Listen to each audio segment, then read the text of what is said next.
Същия ден по-рано съдът е подал жалба срещу граждания бил така наречения от вас.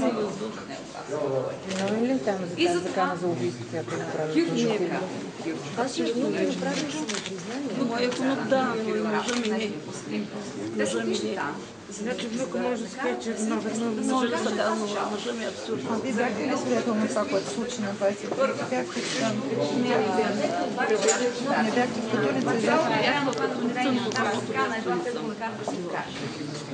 Справедлив ли е българския Би трябвало да е справедлив, ако няма натиск от някакви други места. Къде има натиск? Не мога да говоря сега. Не мога да говоря. Направи ми впечатление, че преди да влезе съдията, председателя на съда, те зна, извикал прокурора, в Свесеник лице го извикал с 5 минути и детето, които по-напред. Кой е извикал? Съдията е извикал Христо? Не съдията, прокурора. Го извикал, а това съвсем не е редно, да го извика предварително само в залата. Тоест съдът е предубеден според вас?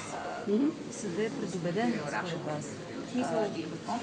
Смисъл, мисля, че би трябвало да бъде реален. Би трябвало да бъде реален. Защо не вече има толкова много хора, които са дошли 10-15 години?